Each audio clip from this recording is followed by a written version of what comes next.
Tunan natin, yung Ano ba kayo? pag-host. Pag-host. At saka pagharap ng tao, because di ba nag-Araneta Coliseum tayo, talagang gaano karami ba ang Punong-puno. capacity? 1,000. Oo, marunong tayo mag-good morning!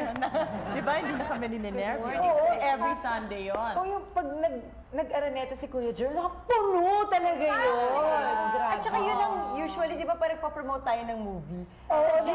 Sa GMA Super Show, ang pinaka-ano mo, big promo. Yan, inopen ko ang show ko na yung mga Movies pelikula natin, binigyan ko ng importansya. Yes. Because marami nagko-complain na hindi sila makapunta sa ganon, hindi sila binibigyan ng tsansa. So ginawa ko, talagang inopen ko para sa mga producer ng pelikula, even sa mga recordings, Yes. launching Yes. ng mga plaka. Ayan, inopen ko talaga. Pati new singers, I remember si Ariel, nagsisimula pa lang Yung daw mga siya. naglo-launch ng mga...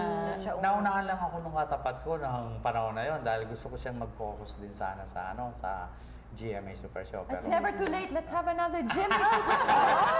hindi, huli na rin eh. May SOP na. Nasa kanya na si Ariel. Ganon. Si Ariel pala yung gusto ko. Malakas na ako. May favorite. Ayun, yun ang gusto kong tanungin. Oo. Sino ang favorite Sino ang niyo? favorite niyo, Kuya Germs? Aminin mo na ako. Hindi, ako pwedeng gawin yung favoritism dahil ayoko yung merong magtatampo, merong makakapansin, Lahat sila, pantay-pantay sila. May napapansin ba tayong favorite ni Ikaw, Kuya kayo, kayo dapat wala. sa- Dali, Yeah. dali. Ako Sino? wala. Ako wala. At Wala saka na. natutuwa ako kay Kuya Germs. Para talagang tatay. Kasi, of course, Kuya Germs, Herman Moreno, maraming invitations na natatanggap yan. Nakakatuwa na pag, kunyari, wala ka bang gagawin ganitong day, ganito, date talaga namin siya. Dinedate. Ako, nakasama ako sa Manila Hotel, magka-date kaming dalawa. Si Gretchen, nakasama na rin kay Kuya Germs sa mga hotels. Yung mga lunch nyo ba si Kuya Germs na nagbabayad ng lunch? Ay, panalo na. Being a gentleman, kailangan Ba talaga si Kuya Germs? Gusto ko yung mga raffle noon, yung mga Christmas raffles, di ba sa bahay niya? Totoo nga yung Pa-Christmas very party. Oo, Santa Claus. Alam mo yung nasabi nila sa Dots. Kaya naman very lucky din si Kuya Germs because he's a generous person. At babalik talaga yun. Babalik talaga sa inyo yun. Well, kapag mabuti alam mo, kayo. mahirap, ulitin ko siguro na mahirap mo layuan itong kinatatayo natin. Like you, someday makikita niyo, mapifeel nyo, na pag nawawala ang show nyo, kahit pa paano, Nakakaiyak. mabigat sa Naranasan ko na kalooban. yan. Oo nga. Parang ako, tagal na pahinga. Ako rin. Ay, ako, halimbawa i-revive ang GMA Super Show. Okay ba kayo? Host ulit kayo? Go, go! Ako? Ay, di pwede na tayo magpresenta. Ay, pinag-revive ka na. Ay, pinag kami Jumoy, di ba? Para meron kami libreng lunch. Doon noon nakakagulat. How come na-afford ng isang show ang isang napakaraming... Oo nga. Tapos big stars, big names. Uulitin ko sa inyo na not because of money. I know kung kukunin ko ito, nababayaran ko, kulang yung budget na binibigay sa akin ng company.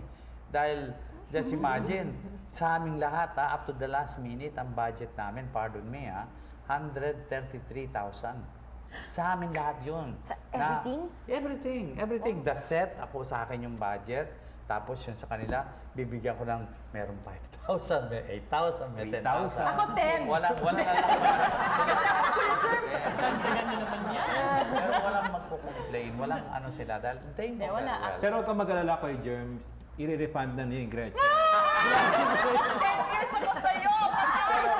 walang tampo, walang sama ng loob, wala yung gano'n, Because during that time, talagang pinakikita ko sa company na kung ano yung sinabi sa akin ng aming presidente natin na si Mr. Jimenez na sana bigyan mo na lang mga give ang mga bisita mo.